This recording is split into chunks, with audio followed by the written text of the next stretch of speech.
You guys said that you wanted some help in how to support and observe and everything else teachers, and I forwarded that request to Nahama, and she said, oh, I have just the person, and that was Liz Rowley. So, Liz, I'm pronouncing your last name right? No. Am I? No. I can fix that. Okay, well, just tell me. How do you pronounce it? Yes, it's Raleigh. Raleigh. Oh, okay. I thought it was the E part that you were going to fix. Okay, anyway, she's going to introduce herself because although I've known her for several years, she's going to do a better job. And then you guys can introduce yourselves. So, Liz. Great. Thank you. So the really short version is I started teaching Hebrew through movement about 5 years ago while I was a director of a different school. So on my day off, I taught Hebrew through movement in the congregation that I'm a member of. And I've been teaching every year since. This year I have kindergarten through 3rd grade. And last summer I went to Cleveland and did the extra training to become a master teacher. And that's my story of Hebrew through movement. I'm not sure you need the rest of my life. Let's just get 2 more pieces of the story. You are an ordained rabbi, okay, and the synagogue you're teaching in now is something Synagogue of Rye. Right. But I'm missing the first name. Right. I was ordained in Cincinnati in the Stone Age, and I teach at Community Synagogue of Rye. Right. I was brought in by the prior director, whose name is Lori Landis, and the current director now is Lori retired, and the current director is Amy Rosenbaum. Right. And that's a good synagogue to keep your eyes on because they do all sorts of interesting things and are getting ready to do some more interesting things. So you might want to check their website every once in a while, right? Okay. Yeah, very interesting place. Yep. Okay, so I don't know if you have the same order that I do, but let's start from the top. My top is Rachel. So introduce yourself, and then we'll just go around the circle. Great. Hi, my name is Rachel Dubow, and I am the experiential educator here at the BJE and work very closely with Isa and David Lewis. Hi, I'm Julia Levine. Liz and I were just on a call together a couple weeks ago. I am the religious school director at Temple Ramat Zion in Northridge, and we have one sort of Hebrew through movement specialist who goes around from class to class. I am really interested in this, and I'm hoping to file it away. I have to, in my supervision of him, I have to sort of go back to the beginning because I'm pretty sure that he never actually finished the training and is not actually doing what I want him to be doing. So I'm like a step behind this, but I am excited to file it away for when I get him to this point. Okay, Randy. Hi, I'm Randy. I'm the Director of Education at Temple Akiba in Culver City. We started Hebrew through movement this year, full throttle, kindergarten through 6th grade, all at once. We have a wonderful, extraordinary Hebrew through movement teacher who's doing a wonderful job. She completed the training, as did I, conjunctly with her. That's kind of where we're at. And you've just declared yourself all in, right? Oh yeah, we're doing everything. We're not just doing Hebrew through movement, but I don't know what we're talking about today. So no, that is what we're talking about, is Hebrew through movement. But yeah, we've also delayed decoding, and we're doing like all 90 steps of whatever Onward Hebrew encompasses. And you're going to be doing a webinar on, as actually all 3 of them are going to do a webinar on Jewish life vocabulary. Correct. As soon as the date is set. Okay, Ashley. Hi, I'm Ashley Marks. I'm the religious school director at Stephen Wise Temple. We started doing Hebrew through movement halfway through last school year, so last January. We have one Hebrew through movement specialist in a classroom that the kids come to. So, and she completed the training, and that's kind of where we're at with that. I'm excited to know how I can best support her. Okay, so take it away, Liz. Okay, terrific. So, so what I would love to hear from you so that I can address it is what your goals are for the Hebrew through movement part of your curriculum.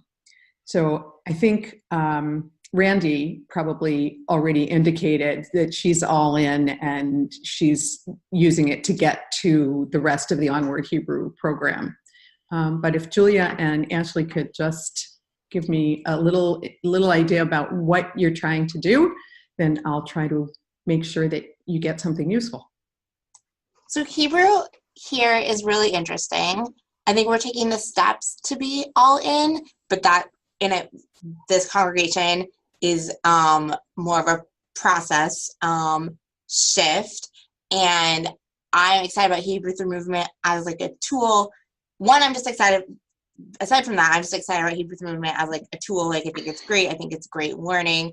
Like all of the things that we know are great about it, I think are great about it. And to get to more innovative, exciting, whatever Hebrew you want to use, I think this is a great start. And that's kind of where I'm at with that, if that makes sense.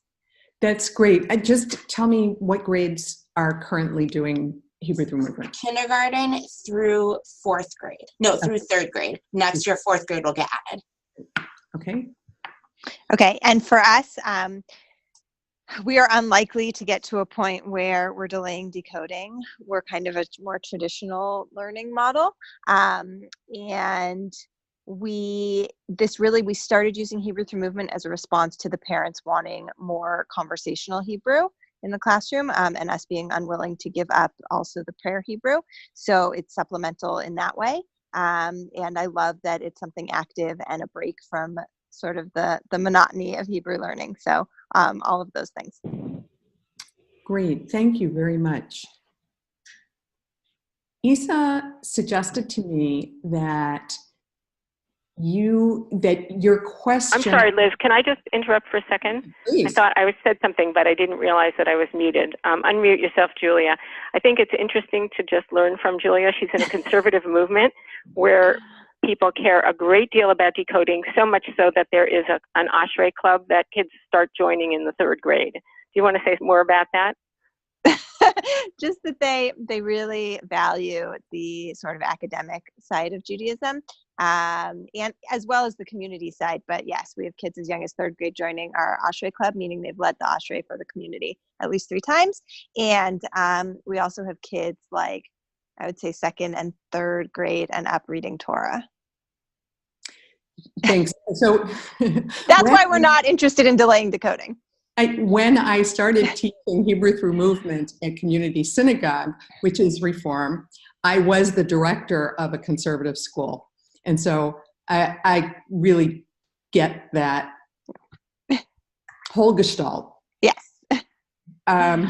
So Isa, my conversation with Isa started, I think, with the idea that you wanted to be able to assess and or support your Hebrew Through Movement teacher and program. So my second question for you, how much assess and how much support? So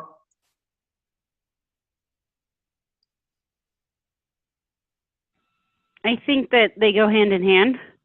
okay. So in order to support it, you need to assess it to find out what support is needed. Great. So that's helpful. I agree with that completely. Okay. Yep, me too. Okay. Great.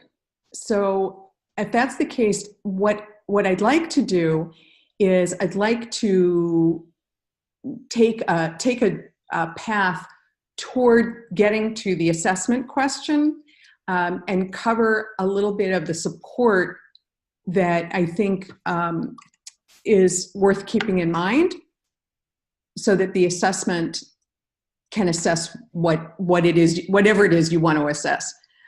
So, Can I yeah, share something that I'm really interested in learning? An area of support that I would love to be able to help my teacher with is knowing when to add more vocabulary and move on from units. And I guess an area of support I'm looking for is the right progression. Great. That would be very helpful. Great. So I'm going to talk about some basic support that happens before you get started. You've all made these decisions, but I don't know if you've made them consciously and intentionally.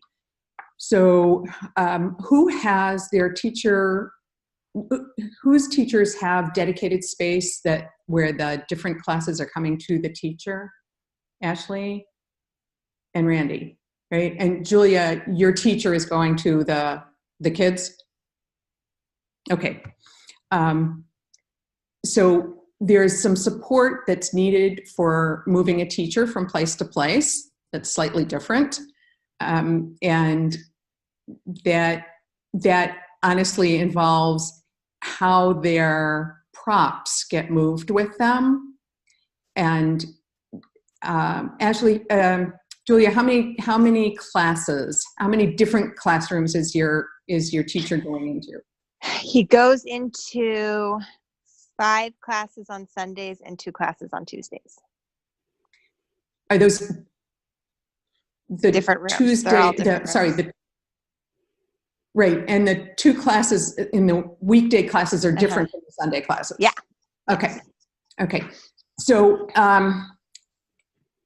just a word about that, because just physically getting from place to place and setting up to be ready for the kids is challenging, and impacts the amount of teaching time remains, right? In terms of Ashley and Randy's situation, my experience is that every class I have, this year they're coming to me, and every class I have requires me to break down and set up all over again, because they aren't all in the same place.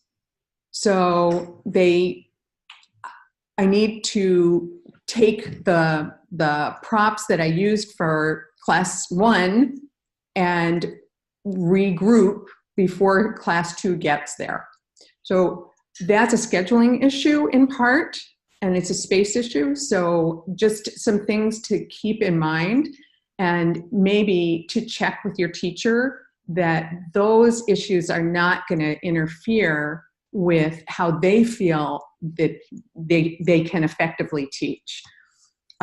Also, there's a room layout. There's the space available. So anybody want to say a word about what kind of space you have available when the teacher is teaching? Randy? So we started the year in a classroom. We didn't have an empty classroom, but we figured it out and made it work, because the idea of her going place to place was not something we wanted to do. We've now moved to an outdoor space because they need more space than the small classroom can provide. So they need that space to run, jump, like whatever, but also for the kids that aren't the active participants. We found that while they were sitting on the carpet, they were like distracted or rolling on the floor or whatever they were doing on the carpet. In the outdoor space, she can have them stand in separate areas, like in small group, like she can spread them out so they're not on top of each other, and she can do more with the non-participants so that they're not distracted and they can pay attention and they're not on top of each other. And it's working much, much better for us. And except when it rains. How close to the building are they?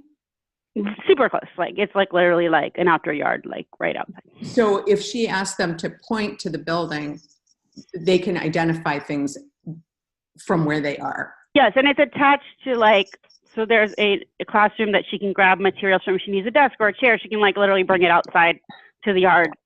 Okay. There's a back door, she could take whatever she needs out and put it back in, right, or whatever. Right, and all those things are really crucial. That's so you have a relatively wide open space for them to move in, which I think is really valuable. We just it was an evaluation that we did at winter break, with the teacher about what was working, what wasn't. After some observations in the classroom, I noticed the kid, okay, there's 3 kids up at the front at a time while the rest of the kids are rolling on the carpet or hitting each other or whatever. It's because they're in such a tight space and it's not their turn, and okay, what can we do with them? And so we talked about getting into a larger space where there was more room to spread them out. And does the classroom teacher remain when the kids are in Hebrew through movement? Yes, we have the classroom teacher plus our madrihim that are also there. So there's lots of extra adults. I have found that that's really crucial, since I see kids for a very, very brief time, especially at the beginning of the year when I'm really struggling with the names for 4 different classes and I only have 4. Having the teacher and madrichim there makes a huge difference, not only in the kids' behavior, but also in my ability to stay in Hebrew. And so when classroom management requires some English, I depend on my classroom teachers to handle that so that I don't have to. Ashley, a word about space? Yeah, we have them in a classroom that has part of the room is open, and it has also 3 small round tables. So I think it's more or less what you think of as a traditional classroom. Right, and is there, are the tables at the periphery, or they sort of take up the room? No, there's tables in one area, and like by the whiteboard, there's also an open area. Okay. There's not like, you know, if it's like run to this, run to that, there's not like as much room for that as I would like, but it does have a little bit of both, which I think is nice. Great, great, okay. Julia, what's your space situation in those? It really varies from classroom to classroom. I mean, they're in each of the classrooms, and each of them is a little bit different. Great. So just a thought for you about thinking about what kind of space they're working with and whether it's going to serve them sufficiently. It may Julia, not be was this mostly, oh, sorry to interrupt. Was this mostly a space problem, like you couldn't Yeah, find we don't have classroom? any, we don't have any, yeah, we literally use every space in the building. Right. Right, and I get that. We've all been there, but you just need to continue to help your Hebrew through movement person think through the space they have and how to best use it. And whether there have been times when I have gone into classrooms and I've needed to ask them to move the furniture in order for us to have sufficient space to do what we needed to do. We've always figured out a way to do it, but just something to keep in mind. One other question about, what's the word I want?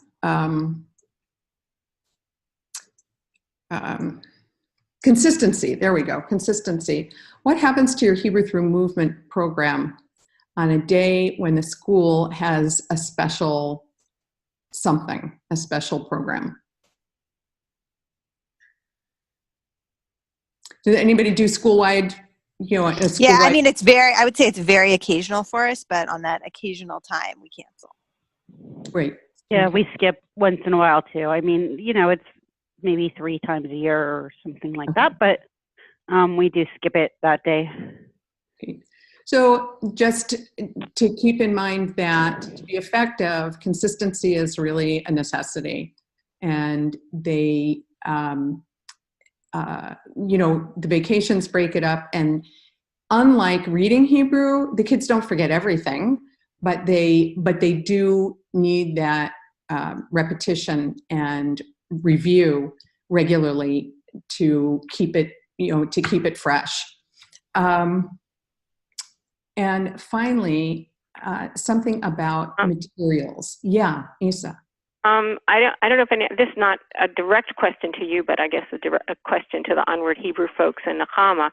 Has anybody, I mean, there's also the problem of kids missing class, which is pretty high. You know, attendance at any time is not 100%. Has anybody ever thought of anything that could be done at home?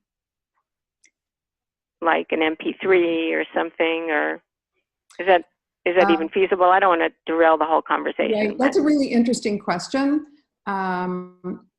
because there are videos that are made available to us. You know, you all have access to the Onward Hebrew website and the videos that are there. And I honestly don't know if they can be made available at home. I don't know. Worth asking. Certainly worth asking. But every lesson starts with review. Yes. So it's not ideal for a kid that was absent, but they're getting, unless there's something, and then the lessons kind of, they keep saying the words over and over from the previous lessons. Right. So eventually they pick it up. Right. And it's important for the Hebrew through movement teacher to be able to say to the kids that they have a way to participate, even if they aren't the person even if they don't understand what's being asked of them, because they can copy what other kids are doing, and they should be encouraged to do that. And sometimes they really have to be reminded, but once you reassure them that copying the other kids is okay, most of them can at least participate, even if they feel that somehow they don't know what the other kids know. And in our school, I suspect in yours as well, we have kids who come into the school at different grade levels. And so they are sometimes behind through no fault of their own. But what I found, particularly this year, is that the kids who are new, once they're told that they're not going to be held responsible and that they can copy what they see, they do pick up and they do come along. But it does require just some encouragement that that's an okay way to be in the group. And that it's okay for anybody, that anybody who's forgotten a word or didn't get a word, they can copy. It's okay. Ashley? Oh, I was just saying, in terms of vacations, we sent out a video last year at the start of summer that was like Hebrew through movement, like summer style.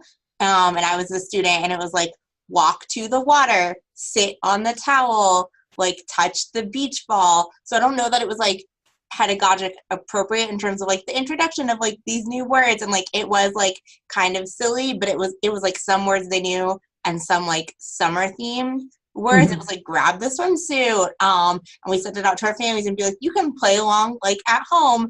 And like, I don't know that anyone did it. Mostly got responses of like, this was cute and funny. But I thought it was like an interesting experiment of like, how can we infuse, and how, like, we sent it out, I think 3 weeks after school had been done as like a touch point. So that was like one thing that we tried. So Ashley, you should put this on the Facebook page. Absolutely. Okay. Totally. It's really silly. I mean, and with all the caveats that you said, Yeah. like you're not sure if it worked, but look, it can't hurt, right? It's a very cute idea.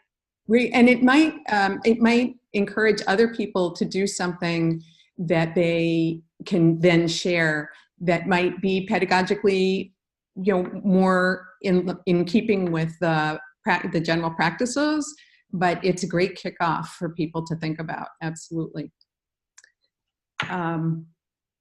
So one of the places that I think support is really crucial.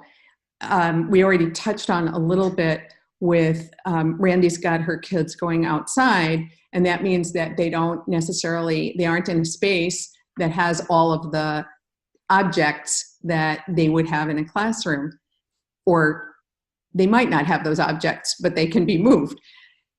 The props for Hebrew through movement are really crucial. They make a huge difference. And it's important, I think, for you to be aware of the need for props. You are much more likely to see a Passover set in a book catalog than your teacher is.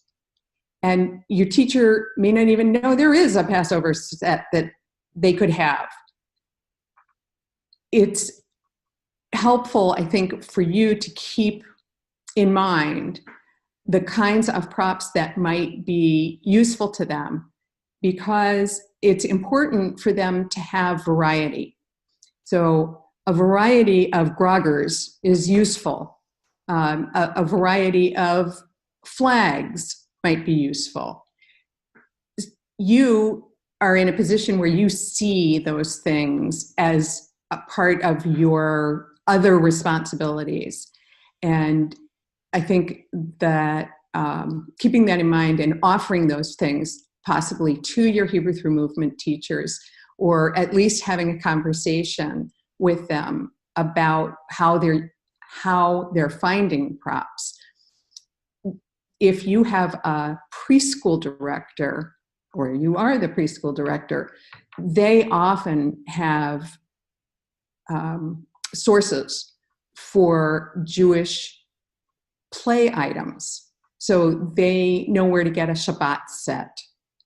And it's important to have a fake challah and a real challah, and play candlesticks and real candlesticks, so that because the kids need to come to understand that all candlesticks are candlesticks, whether they're for real or they're for play, and that that all matzah is matzah, whether it's plastic or it's flour and water.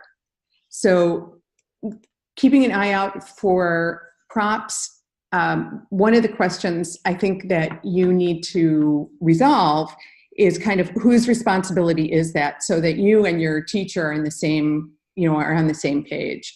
And remember that there's some expense involved in making sure that the props are vital and interesting and present.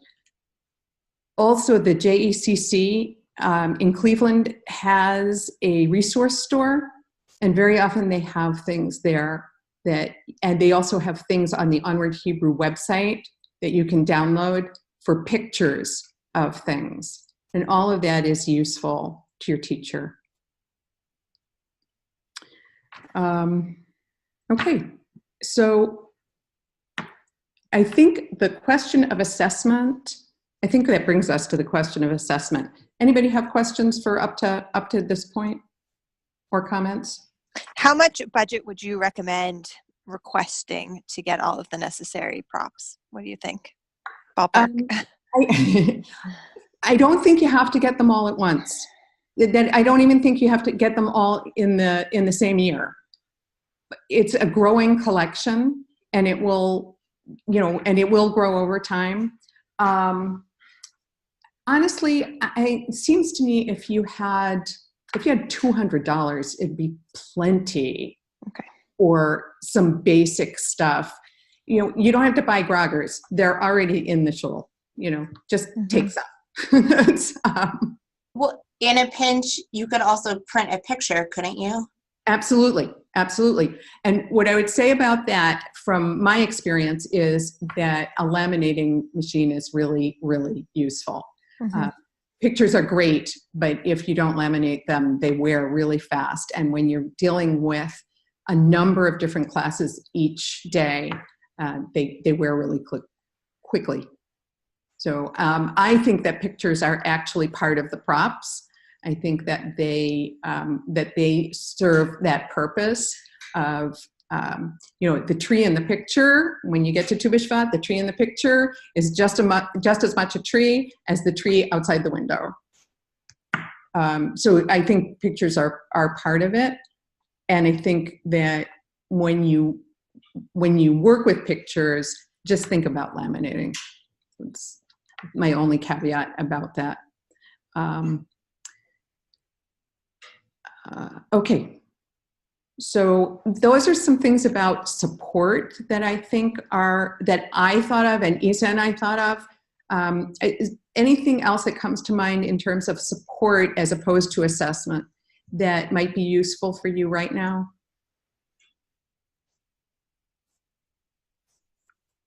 We ready to move on to assessment?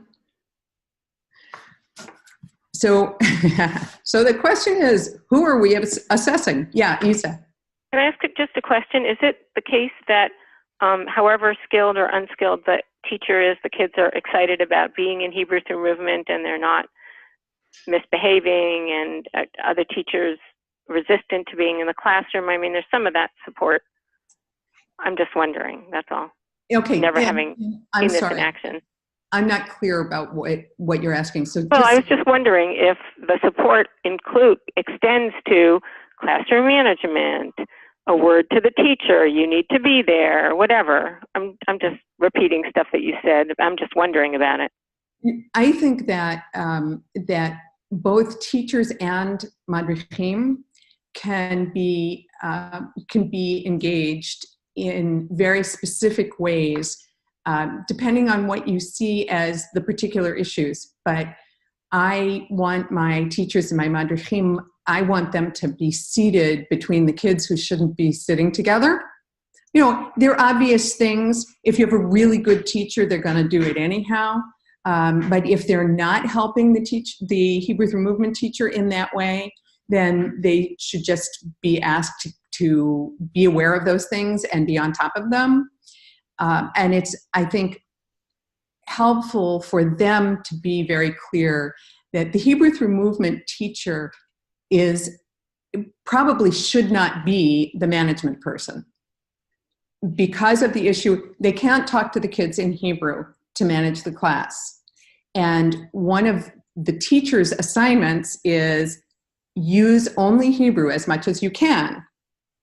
And our kids come in sometimes and they ask me, you know, can you say this? And I say, I can say it, but you won't understand it. So we're going to stick to the Hebrew we know, because it's not going to help. And sometimes I'll demonstrate. Sometimes I will say something for them that they want to hear. And I think sometimes they just want to hear somebody talk in Hebrew, you know. But the teachers and the madrichim can all be, I think, trained to be helpful in this setting. It's probably something worth your discussing with the Hebrew through movement teacher. Also, there will be a question about who speaks to the classroom teacher about what will be helpful. Is that you as the teacher's supervisor, or is that the Hebrew through movement teacher as the person in charge of the classroom at the time? And I think that different Hebrew through movement teachers probably will have different comfort levels with that. Everybody whose classes I teach knows that I've directed a school. I don't hesitate to talk to teachers directly. But if you, for example, have a young Hebrew through movement teacher and a veteran classroom teacher, there could be some sense that, well, who am I to tell her what to do? So just a thought about making sure that your Hebrew through movement teacher and you are on the same page about that. So I think I heard two questions about assessment that are very different from each other. One is assessing the students so that you know that they're ready to move on and how to know that it's time to move on, and assessing the teachers to help them be as effective as possible. Did I miss anything? Anybody looking to assess something additional? So the handout that I sent you, the first page, which I wasn't really expecting to use, and therefore I'm not looking at it, but it's okay. I will find it. That's for trying to assess the learning in the classroom. And if you give me just a second, I will not find it. Yeah, okay. I'm not gonna go look for it. Yep. No. Oops. Do you want me to read off a few things? Sure. It's called Hebrew Through Movement Goal Progression. The students are able to do the following things, and in phase 2, can you actually say what phase 1, phase 2, and phase 3 are? Actually, I can't. I don't know what they had in mind. At least not, you know what, give me just a second. Give me just a second, and I will find this page.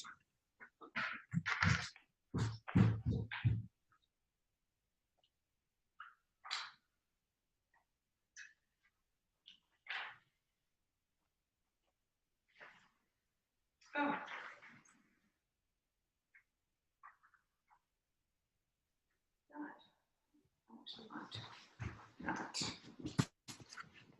Okay. Okay, it will take me a little bit longer to find that page. So I'm going to talk instead, right now I'm going to talk about assessing teachers, and then I'll go back to that, and I will have figured out where I put it.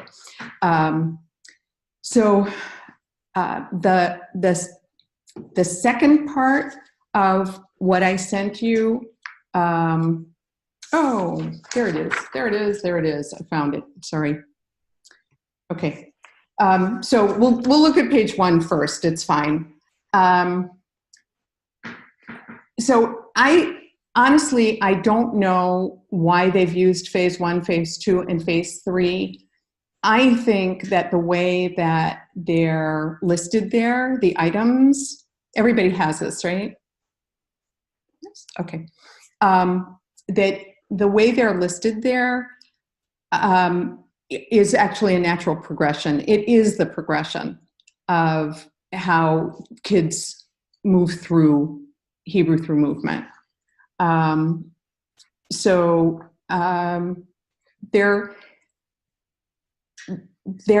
you start, they learn 2 words, they learn 3 words, and they can do one thing at a time.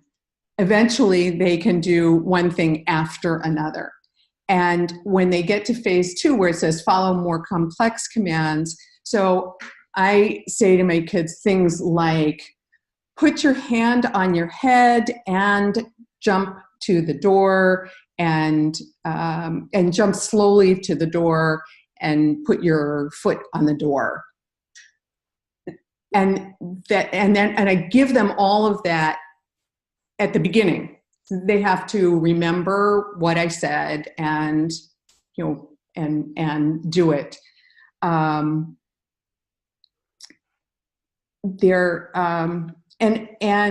I think that the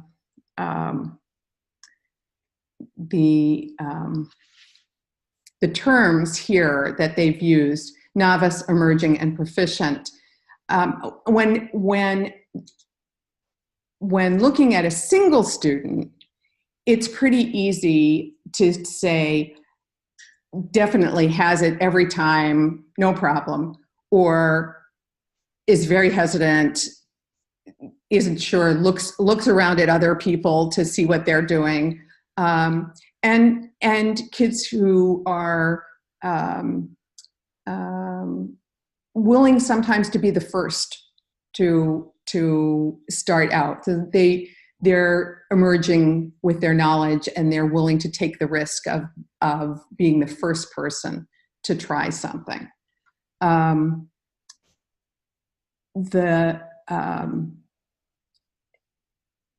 I want to address, I think, Ashley's question about progression, because I think that's what this sheet is really good for. The basic rule in Hebrew through movement is if 65% of the kids can do whatever it is, then it's time to move on. So what does that mean? It means 2/3 of the kids in the room can do whatever it is that you're looking at in that moment, and they're ready to learn a new, whether it's a new action or a new object or a new adverb or a new adjective. The other third of the class will come along, and the teacher has to be willing to move before every single kid gets it, because every single kid's brain is different, and they're going to get it in different, at different rates. And some things will click for some kids, and they'll have trouble with something else.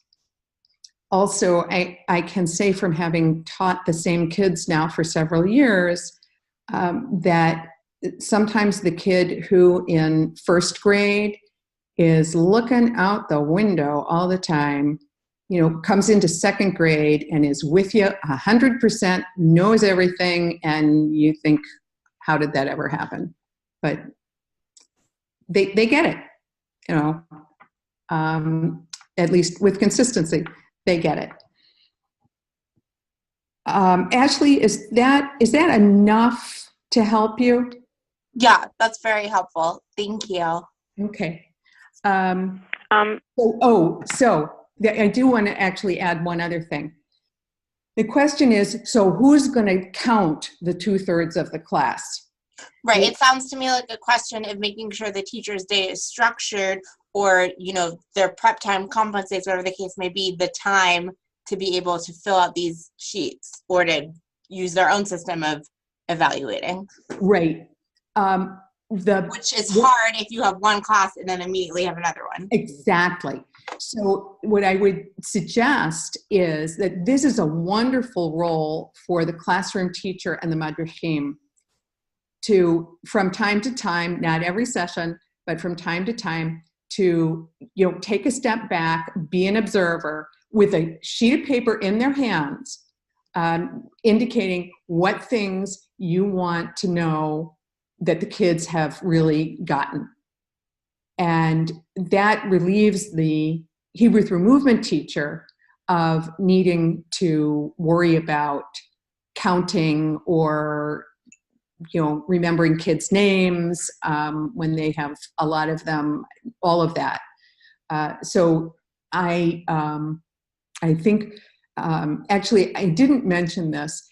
It's also really important for the classroom teacher and the madrichim to know that they need to do the same things that the kids do. The kids need to see that adults are doing what they're doing. So, and I mention it here and now because that means theoretically that the classroom teachers and the madrichim are learning the vocabulary. If Hebrew is not their thing, if they're not, if it's not already known to them, they're learning along with the kids, and hopefully it's enough that would enable them to be able to evaluate whether 2/3 of the kids have got it. Right. Okay. Okay. The other pages that I sent you are the, I have to ask you, did I send you 2 pages or 3 pages? 3. Sorry. Let me try it again. Okay. The one we just looked at, the Hebrew through movement integration of learning principles, that's... No, that's the one that we haven't looked at. The Hebrew through movement goal progression is a single page. So beyond that page, how many more pages did I send you? 2. Okay, so I think that you're missing a page, and I think it's, yes, it's the second page. So I will just, I'll mention those things, but I'll get that to you. You should be aware that all of this is part of the curriculum you already have. So at the bottom of the page, you'll see the page numbers. Those are the page numbers from the curriculum. And it also talks about what phase 1, 2, and 3 are Thank in the you. curriculum notebook. Thank you. You can If tell. anyone's curious. you can tell what I haven't read, right? Well, I mean, I literally pulled mine out because I was curious as we were just talking about it, as you were talking. That's why I got up and I flipped to those pages, and it actually tells you what phase 1, 2, and 3 are. Okay, and Liz, if you want to, if it would be easy for you, you could share your screen and put that second page up. You know what? I think for what we need to do, it's not necessary. I want to talk about how to use the sheet, and the specifics on the second page. I think I'll mention them, but I don't think that they're crucial for our conversation. And if Randy disagrees, she'll tell us, right? I haven't used them yet because we haven't even Right. We just started 5 months ago. Right. So I haven't got that far. So this is actually great information because I will be getting to the part where I think I will use it. Okay. So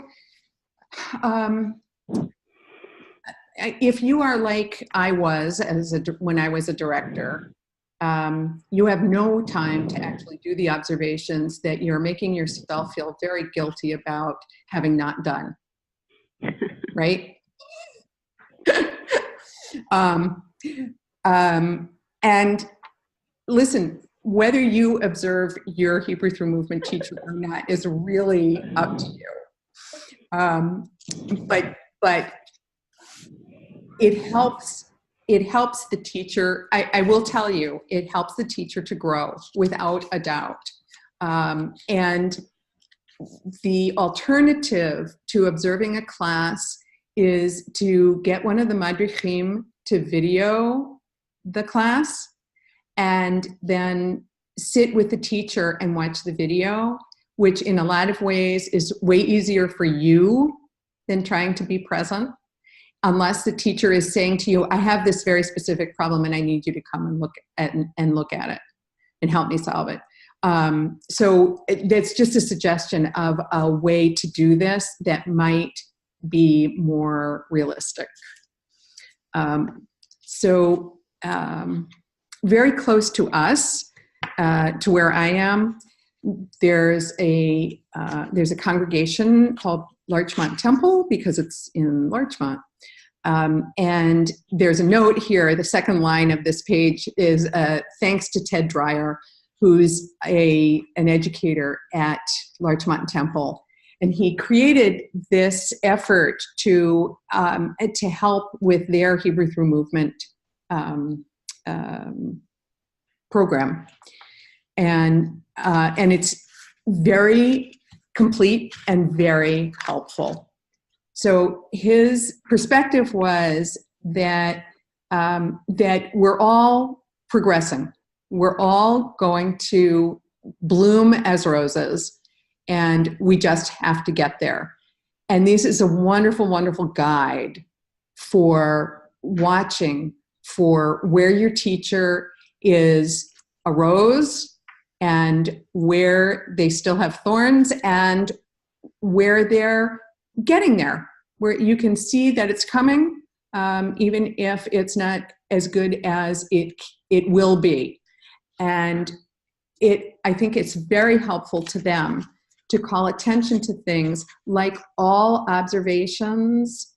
Never overwhelm your teacher with too many things that you want them to change at one time. If you're going to watch a video with your teacher, then let them pick out a couple of things that they want to improve. I can't tell you that there's any order that people should improve certain things first. I don't think, I really don't think that that's the case.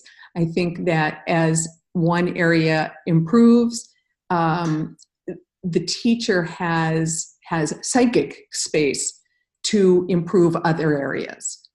So every improvement is better for the kids in the long run.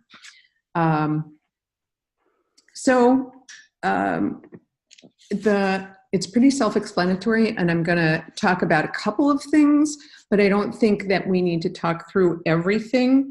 So the use of English, one of the goals is as much Hebrew as possible. So that's how I ask the classroom teachers to get involved in the management so that I can stay in Hebrew. And sometimes I will say things about classroom management in Hebrew. I know they don't understand a thing I'm saying, but I can gesture and I can point and I can direct a child to move to a different seat pretty much without having to say it in English necessarily. But not without the presence of the classroom teacher there to back me up.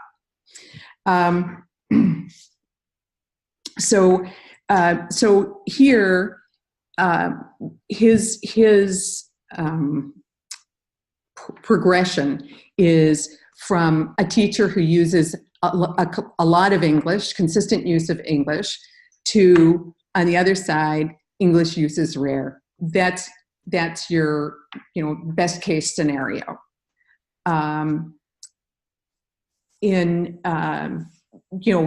Using space, that the space isn't used well, the space is used to the student's advantage. Those are things that you can help a teacher identify and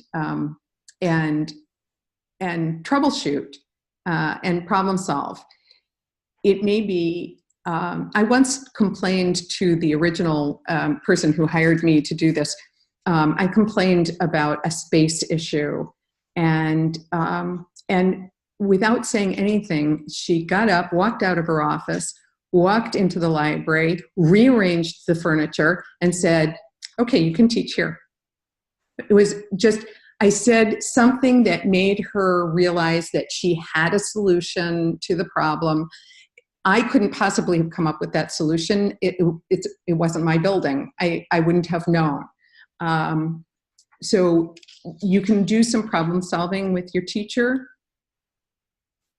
I love the descriptions here about creativity, that especially at the beginning, Hebrew through movement teachers, if they're not native Hebrew speakers and they're, so the language is a challenge and the process is a challenge, may not feel that they can be flexible enough to do something spontaneously. But the goal is for the teacher to use words in ways that the kids haven't already imagined. So the first time that I tell a class that they should sit on the table, they laugh, they giggle, they think it's very funny because nobody lets them sit on the table. And that's fine. That's good because that makes them think a little bit beyond going to the table or putting their hand on the table. Sometimes Randy, I don't know if you have chairs. So I use my chairs consistently so that I have kids getting up and down from the chair to the floor, to the chair to the floor. And I use the floor I use the chair then often when they're on the floor for things like put your head on the chair, put your head under the chair, put your leg under the chair, just because it's great fun for them and it really stretches their use of the language. So I have taught without chairs and it makes me unhappy.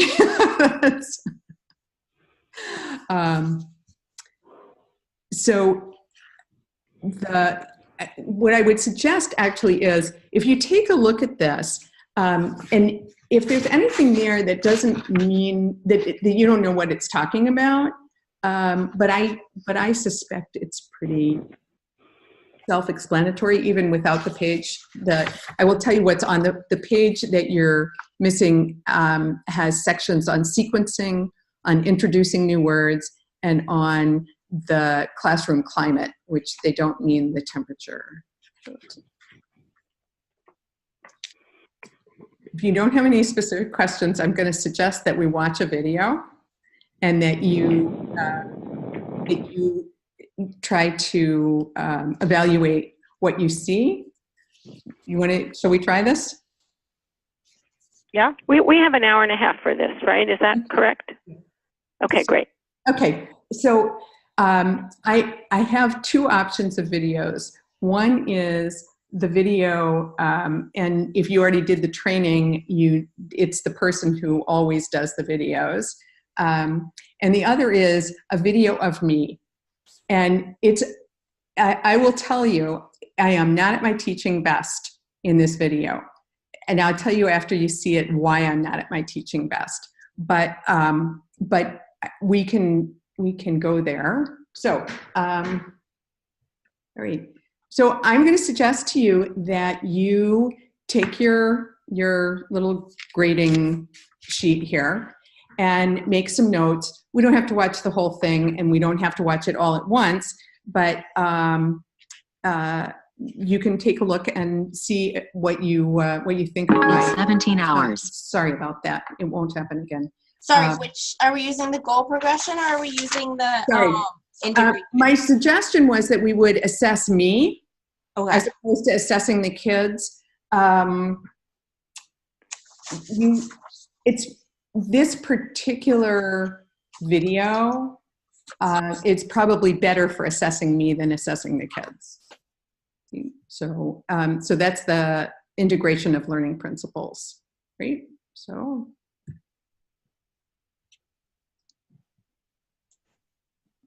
שלום. כולם לקום? כולם לשבת? שולחן לקום ולרוץ אל שולחן ג'. לרוץ, לרוץ, לרוץ, לרוץ, לרוץ. לרוץ! מה זה לרוץ? אוקיי. שולחן ב', לקום ולקפוץ אל שולחן א'. יופי. שולחן ג', לקום ולהסתובב אל שולחן ב'. להסתובב, להסתובב, יופי, להסתובב, יפה. טוב. שולחן א', לרוץ לאט אל שולחן ולשבת. לרוץ לאט, לאט, לאט, כן. לרוץ לאט, כן. שולחן ג', לקפוץ מהר ולשבת על כיסא. לקפוץ מהר, לקפוץ, לקפוץ, לקפוץ, לקפוץ, לקפוץ, לקפוץ, כן. שולחן א', להסתובב לאט ולשבת. להסתובב לאט ולשבת. יפה, טוב. So I'm going to ask you, just some thoughts. What's going well here and what might not be going well?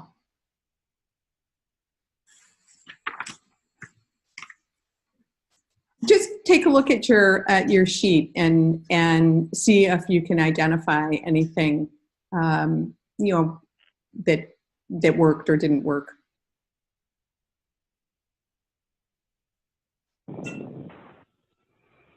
How's my use of English? Good. You didn't use any. Okay. Right. How's my use of space? For what you have, it's good. Like you have one table going to the other table and then the other table going to the other table. Like that's creative. And honestly, this was a pretty big room. It's bigger, I think, than lots of classrooms that we have. It's hard to tell from the video, but right. Well, if you just look at the length of the tables, and it's a good sized room. Okay, and I take a look for a second at on the sheet where at the bottom of the first page where it says groupings. Yeah. This is one of the things, honestly, that I find most challenging, creating groups in my classes that aren't banot and banim. that get beyond banot and banim. That's a tough thing, I find. And this particular setup made it much easier because there were tables and I could identify tables instead of girls and boys. And by the way, my kids have reached a point where if I ask the girls to stand up and I don't stand up, they tell me that I'm one of them. That was the piece that you don't have on the second page, that you don't have sequencing. It's that review has to come first. So obviously what I just did with them was review. They knew what to do. So they were already with me there. So this is the section where I'm going to try to introduce some new information. Okay. Pri. C'est pri. Pri.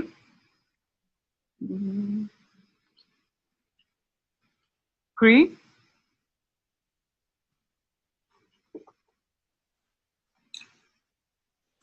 Low pri.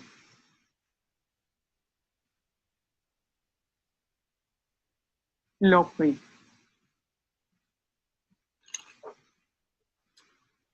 Pri. Pri. Pri. כן או לא? פרי? לא.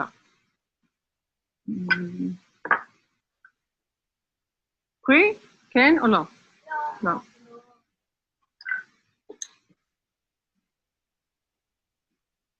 פרי? כן או לא? כן. יופי, טוב מאוד. Okay.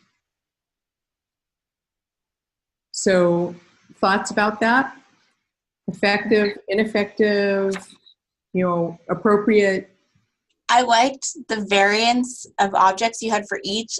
I'm wondering what it would look like to stand behind the table and not turn the back on the students. Great. Grab the right cup. Terrific. That's terrific. So where would you, if I were your teacher, best that I stand? I would even just move that table like a foot out so you could stand between it and the bookcase if you're going to use that table, or if not, like walk it around to the students like Vanna White style also. Great. Okay. Other thoughts? So I did this lesson as an observation lesson. And what I heard, which is 100% right,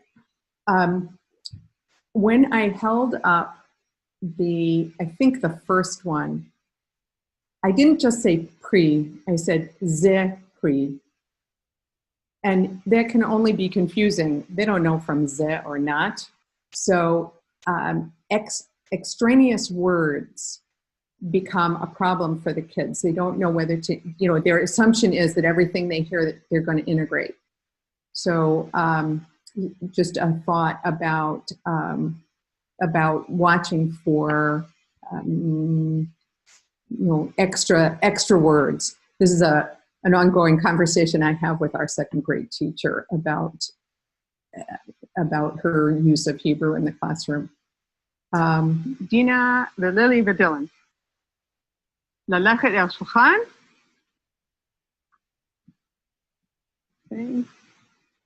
לקחת פרי ולשבת.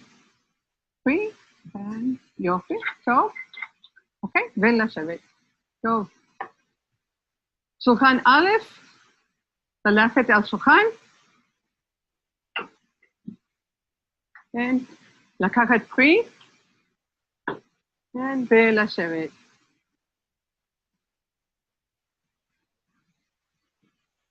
בשולחן ב' ללכת אל שולחן,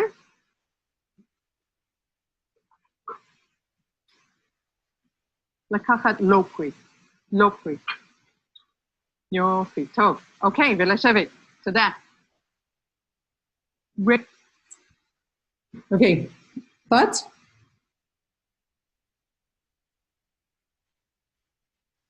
What did I accomplish? So the third group was like almost anticipating that they were supposed to take it. And then it was like they just like kind of walked up and they were almost going to take it without you telling them what to do. But then they really had to listen to what you were saying. Okay, great. Anybody else?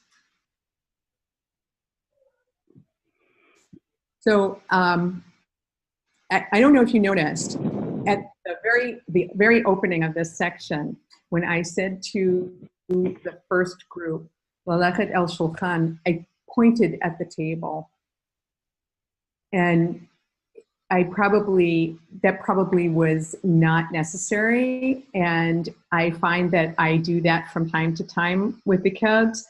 The idea, and you should be watching for this, is that the teacher doesn't, once the kids know something, once it's been introduced, that the teacher doesn't do it before them, that we pause and make sure that the kids can take the initiative and that they know what lakum means without my having to stand up and show them what lakum means.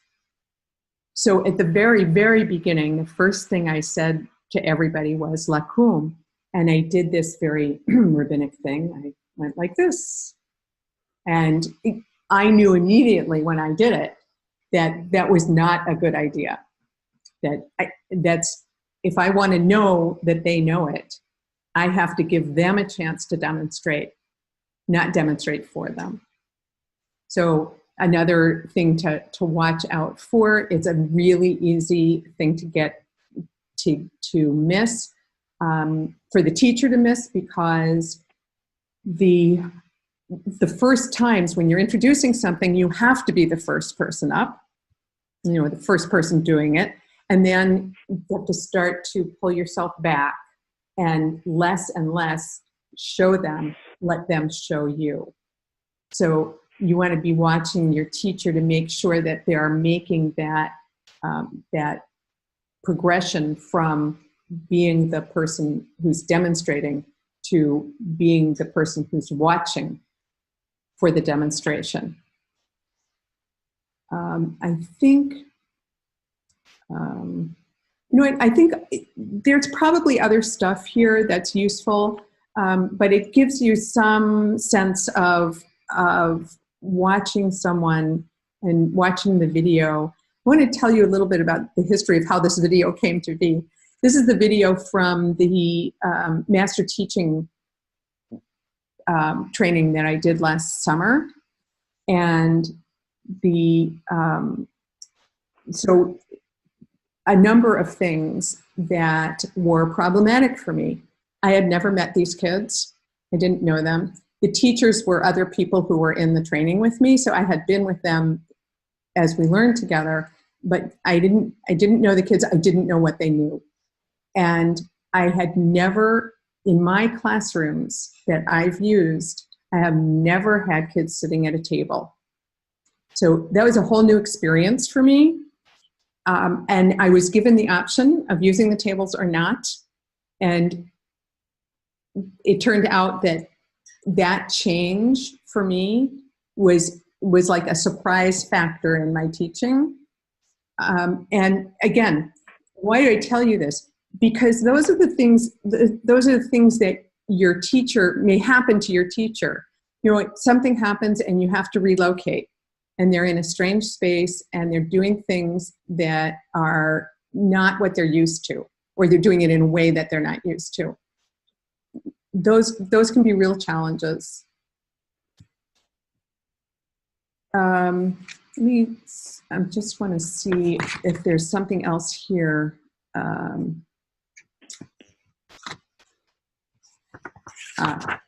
Okay. So on page 2, which you don't have, the question about the climate in the classroom. Okay, and the first thing that it's suggested that you look at is the energy level of the facilitator. That whether there's a sense of energy in the facilitator, whether they remain glued to a single spot or whether they are moving around, whether they're excited about what they're doing, and all of that. So what's your evaluation of me here on those items? Energy level is? I'll say it if no one will. Maybe people are afraid of offending you, but it's kind of medium-low. Absolutely. Absolutely. This is not what I'm like when I'm teaching the kids that I normally teach. And it was because you didn't know the kids, right? It was because of everything. It was not knowing the kids, being in a very strange space, very different from the space I'm used to, and being videotaped. So this is going to happen to our teachers, right? Because they're going to be videotaped and observed and all that. Right, right. But I think, as the teacher, speaking as a teacher, that having one of the madrichim videotape me was actually a much more comfortable situation than having the director sitting in the classroom. Right? It felt much more doable to me. So I would say, I mean, I think my energy here is very low. It's like 8 o'clock at night. We've been learning since 8 o'clock in the morning. This is definitely not a great moment. But let me see if I can. I think Liz, also can I say something? Yeah. In the sample videos, the woman who does most of them is pretty strict, which Yes. I always think, maybe it's just me, but maybe it's because I've seen too many HUC students doing Hebrew through movement, but I think of it as more like Ted. Ted is a kind of a bouncy guy who's like all over the place, and part of his all over the placeness is part of his appeal as a Hebrew through movement teacher. I'm totally with you there. I move around a lot. I'm up and down off the floor. I laugh at the teachers who tell me that they can't get down on the floor, because in the course of an hour and a half, I'm up and down on the floor 20 times, you know, and because I really love teaching Hebrew through movement, it's very easy for me to keep high energy. And because I'm very comfortable with the vocabulary, again, makes it much easier to maintain a high energy. If you have a teacher who's struggling with the vocabulary or the way that the words are used, that can be problematic for them. I was just going to say, the kids also seemed kind of low energy, so having that context was really helpful. Right. But I wanted you to see it because I wanted you to have an opportunity to be critical. But it was such an artificial situation that it was really a difficult thing to do, and that's fine, because it gives you a chance to really see when it's not at its best. And the person, do you want to see a piece of a video from the JECC, their regular person doing, I have the video from Passover that's, ready to go if you want to see a different, do a compare and contrast. Should we do that? Do you want to take I've seen it already. Have most of you seen it?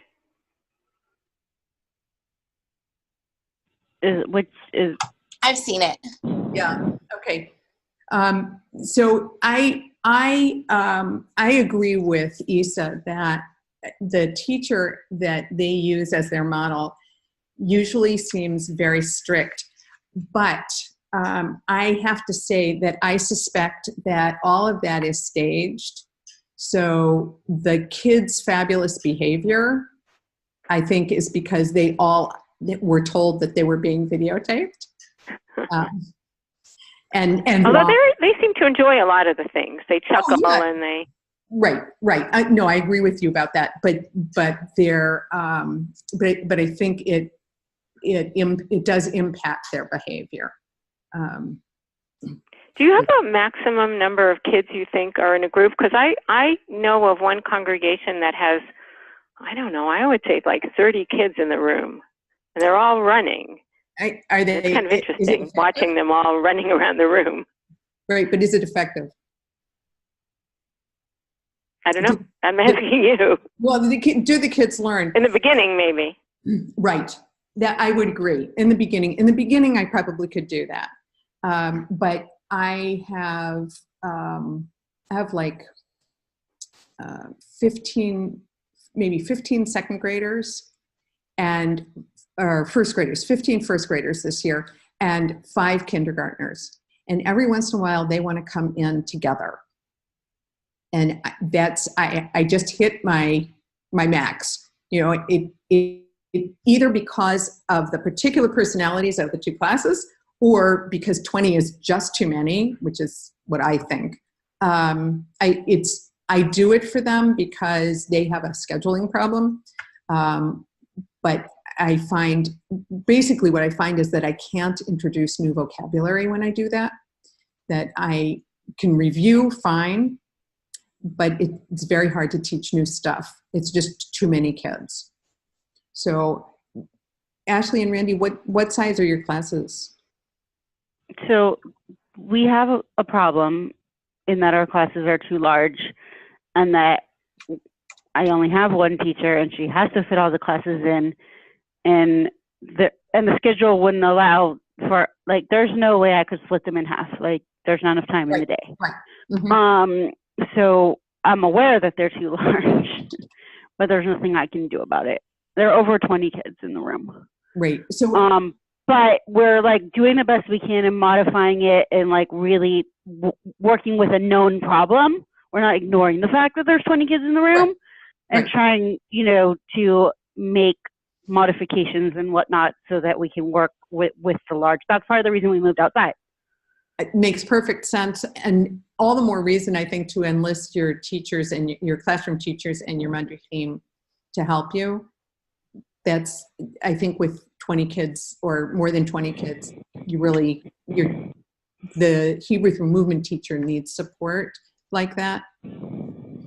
I understand, you know, we've all been there. We have real serious limitations on what we can do.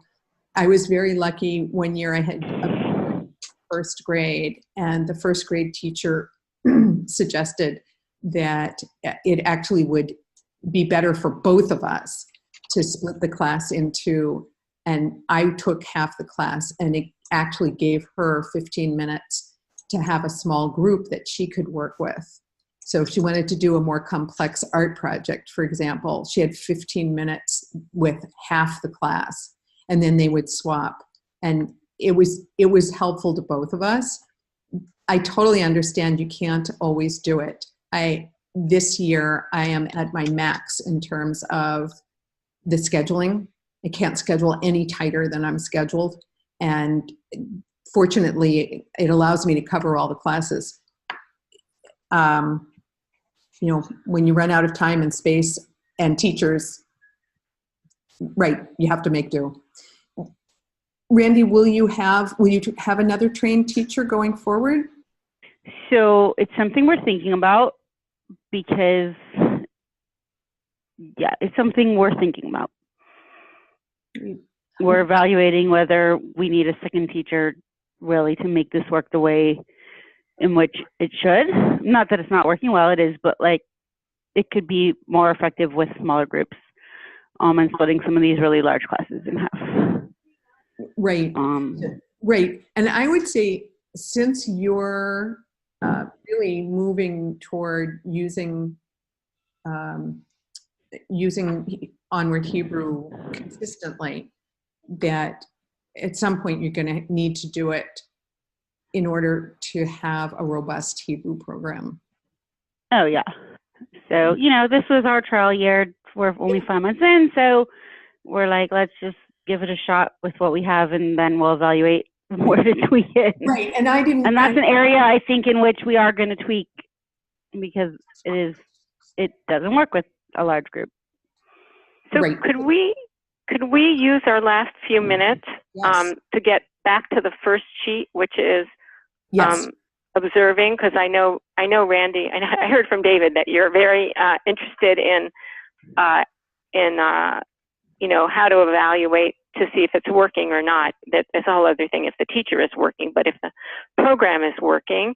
And I know that that's important for me because it's important because of the theory of change that we're doing, which is prototyping is all about keeping to change things. And it's important for me as one of the people who raised the money to be able to show the funders that this is working.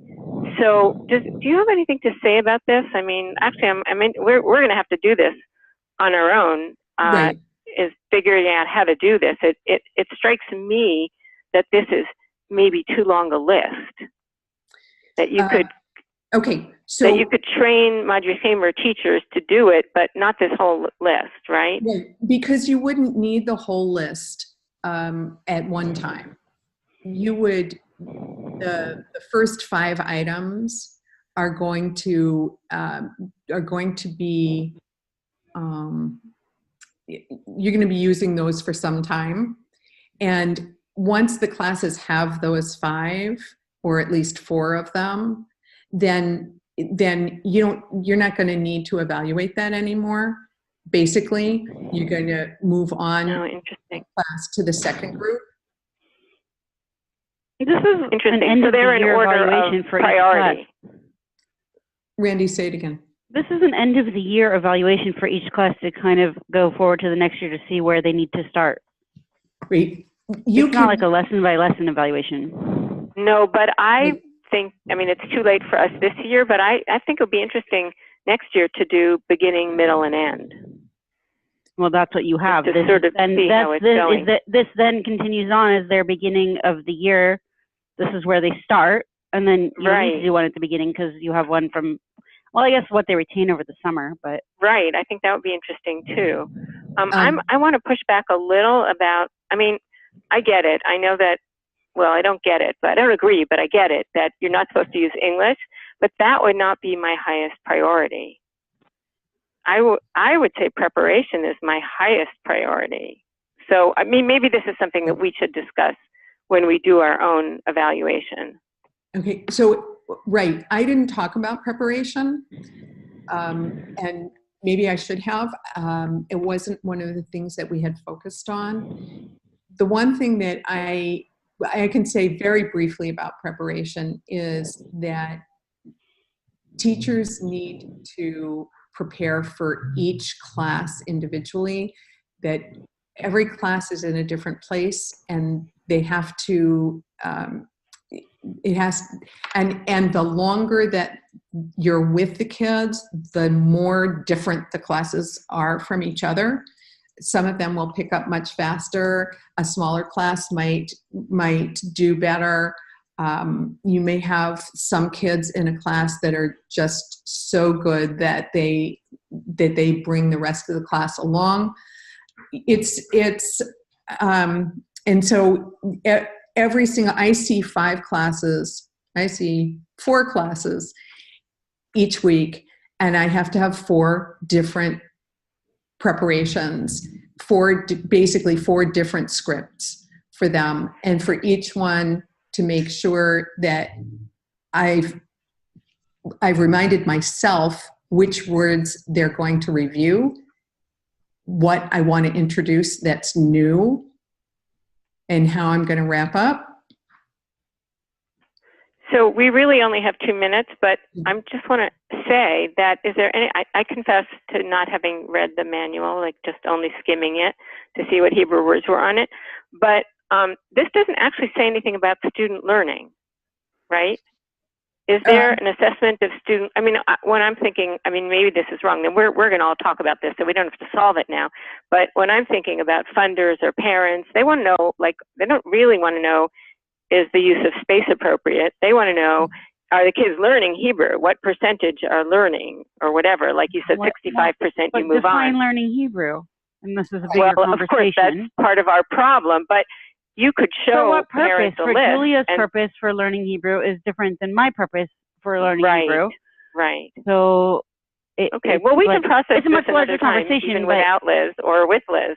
because, But well, for example, for me in the Onward Hebrew, like I'm not going to really know if this works because I just started, but until they get to decoding in 5th grade, and I can tell if they're like it's really easy for them to decode because they had 4 years of this program behind them. Right. Like then I'll know, yeah, it's worked, it served its purpose because they could decode like fire. Like that means it worked. But for Julia, well, but it also works that's not if her purpose. If like all the kids are comfortable and they're not hanging back. I mean, I think we could define works in different ways.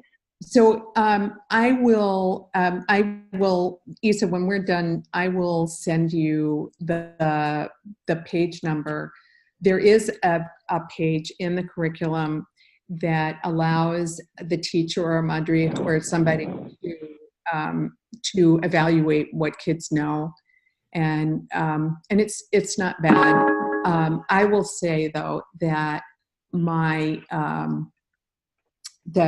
that I had a parent come in and say to me that her child, her 1st grader, sitting in the back seat on their way to religious school, is suddenly doing Hebrew with movements in the back seat. And that's kind of how you know. We want to collect those anecdotes. That's part of way to know that it's working, right? Right. Yeah. So this parent was able to tell me, kid was sitting there in the back seat saying Yad al Rosh, Yad al Beten, and not every parent can make that evaluation. They can see what the child's doing, but they wouldn't have any idea what it, they might not have what it means. So.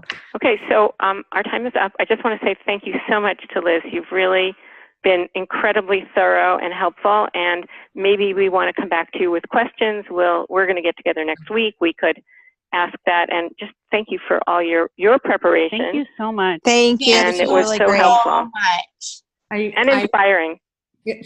I hope it was helpful, and I'm always available for questions. You can call me or email me anytime.